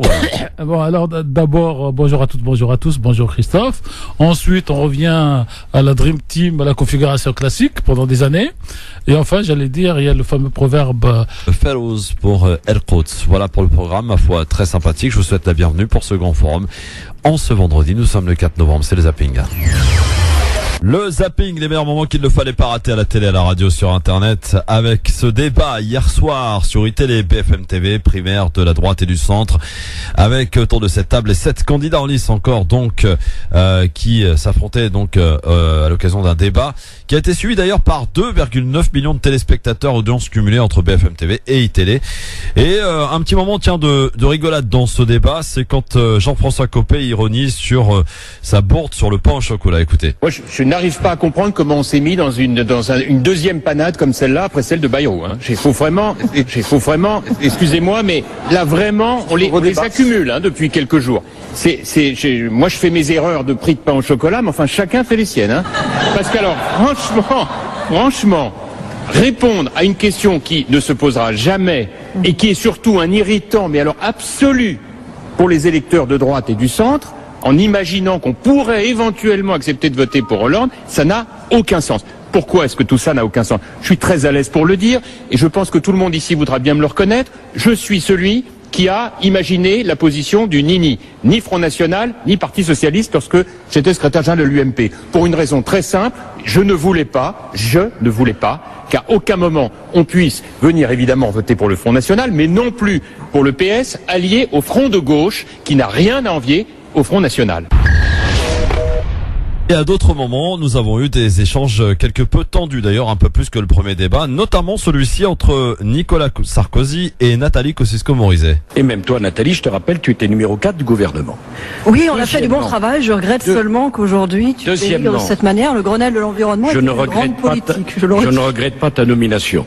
Et le Grenelle de l'environnement, non Arabes, maghrébins, et puis il y a Hakim qui va réagir dans 30 secondes, qui disent ne reste dans le fleuve, dans l'Oued, que ces pierres, parce que l'eau elle passe. Donc nous pour le moment on reste les pierres de cette maison.